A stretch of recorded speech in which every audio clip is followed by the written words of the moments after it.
বা আরবিতে যেটাকে খমর বলে, বাংলায় যেটাকে মদ বলে। তো মদ পানের ব্যাপারে শরীয়তের বিধান কি? আমাদের কাছে অনেকেই জানতে চেয়েছেন যে মদ্যপায়ী যারা বা যারা মদ পান করে তাদের জন্য শরীয়ত কি ধরনের বিচারের ব্যবস্থা করেছে। আসলে এখানে একটা জিনিস আমাদের ক্লিয়ার হওয়া দরকার যে কোরআনের মধ্যে আল্লাহ রাব্বুল আলামিন জেনার কথা বলেছেন, আয-যানিয়াতু ওয়াজ-যানি ফাজলিদু কুল্লা ওয়াহিদিন মিনহুমা মিয়াতা জালদা। জেনাকারী পুরুষ এবং জেনাকারী নারী তাদেরকে ১০০ করে বেত্রাঘাত করা হবে। যদি তারা বিবাহিত হয় তাহলে তাদেরকে পাথর মেরে মৃত্যুদণ্ড কার্যকর করা হবে।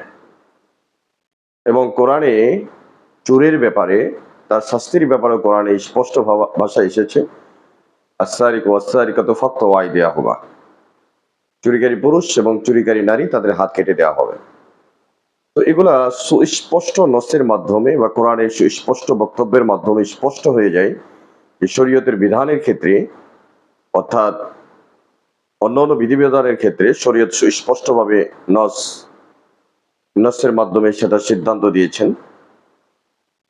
বাকি আপনার বিষয় থেকে গেল যে মদ এগুলার ব্যাপারে বিধান কি। আল্লাহ রাসূল সাল্লাল্লাহু আলাইহি ওয়াসাল্লামের জামানায় কেউ যখন মদ পান করত তখন তাকে আল্লাহ রাসূল সাল্লাল্লাহু আলাইহি ওয়াসাল্লাম প্রহর করার জন্য বলতেন। তো দেখা গেছে কেউ তাকে জুতা দিয়ে প্রহর করত, কেউ খেজুরের ডাল দিয়ে, কেউ কাপড় দ্বারা। এবং এটাও প্রমাণিত আছে যে রাসূল করিম সাল্লাল্লাহু আলাইহি ওয়াসাল্লামের জামানায় মদ্যপায়ীকে ৪০টা বেত্রাঘাত করা হতো। পরবর্তীতে ওমর রাদিয়াল্লাহু তাআলা আনহু জামানায় তিনিও এটাকে নির্ধারণ করেছিলেন ৮০টা বেত্রাঘাত বা ৪০টা বেত্রাঘাত। কিন্তু সমস্যা হচ্ছে মদ এটা এমন একটি জিনিস, আসলে অনেকেই এটার বৈধতা দেওয়ার জন্য চেষ্টা করেন। মূল বিষয় হচ্ছে যে মদ পান করা এটা হারাম। যদিও এটা সুস্পষ্ট এর হদের ব্যাপারে, শাস্তির ব্যাপারে কি পরিমাণ শাস্তি দেওয়া হবে, কারণ কোরআনের মধ্যে বলা হয়েছে যে মদ্যপায়ীদেরকে মদ পান করা এটা হারাম। তো হাদিসের মধ্যে আল্লাহ রাসূল সাল্লাল্লাহু আলাইহি ওয়াসাল্লাম মদ্যপায়ীর শাস্তির ব্যাপারেও বলেছেন যে তাকে ৪০টা বেত্রাঘাত করা হবে। তো এখন বর্তমানে যারা মদ পান করে তাদের ব্যাপারে আল্লাহ রাসূল সাল্লাল্লাহু আলাইহি ওয়াসাল্লাম বলেছেন যে শেষ জামানার মধ্যে মদ্যপায়ীরা তারা তাদের মদের নামকে পরিবর্তন করবে, বিভিন্ন নামে তারা মদ পান করবে। যেমন ওই জামানার মধ্যে ইয়ামান থেকে একটা দল, প্রতিনিধি দল আল্লাহ রাসূল সাল্লাল্লাহু আলাইহি ওয়াসাল্লামের কাছে এসেছিল। তারা এসে বলল যে রাসূল, যে আমরা আমাদের এলাকায় বিথ এই ধরনের একটা মদ তৈরি করি যেটা গম দ্বারা বানানো হয়। তো রাসূল করিম সাল্লাল্লাহু আলাইহি ওয়াসাল্লাম বলল, কি জন্য তোমরা এটাকে তৈরি করো?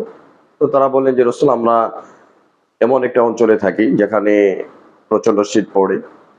তো আমরা এই মদের মাধ্যমে মদ পান করলে আমাদের শরীরে একটা এনার্জি আসে, আমরা কাজের উদ্দীপনা পাই। তো আল্লাহ রাসূল সাল্লাল্লাহু আলাইহি ওয়াসাল্লাম তাদেরকে জিজ্ঞাসা করলেন, তোমরা যে মদ পান করো সেটা কি নেশা তৈরি করে? তো প্রত্যুত্তরে তারা বললেন, হ্যাঁ, আমরা যে মদ পান করি এটাতে নেশা উদ্গ্রীব হয়। তো আল্লাহ রাসূল সাল্লাল্লাহু আলাইহি ওয়াসাল্লাম বললেন, কুল্লু মুসকিরিন হারামুন, প্রত্যেক নেশা জাতীয় বস্তু হচ্ছে হারাম।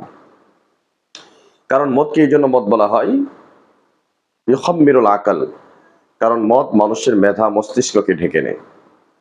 কারণ একজন মদ্যপায়ী যখন মদ পান করে সে স্বাভাবিক সেন্সে থাকে না, সে বিভিন্ন ধরনের উল্টাপাল্টা কথাবার্তা বলে। এই জন্য আল্লাহ তাআলা মদকে পর্যায়ক্রমে হারাম করেছে, একেবারে সঙ্গে সঙ্গে এটাকে হারাম করে নাই। কোরআনে ধাপে ধাপে মদকে হারাম করা হয়েছে, ৪টা স্তর রয়েছে।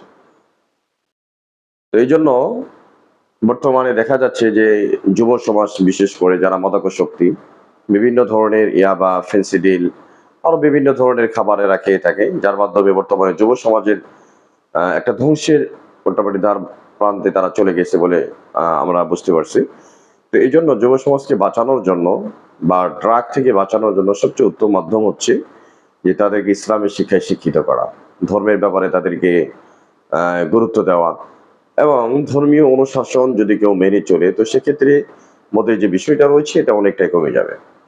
কারণ এই মদ, এটাকে বিভিন্ন সময় বিভিন্ন ধরনের বিভিন্ন জনের নাম দিয়ে থাকেন, কেউ হুস্কি দিয়ে থাকেন, কেউ বিয়ার দিয়ে থাকেন।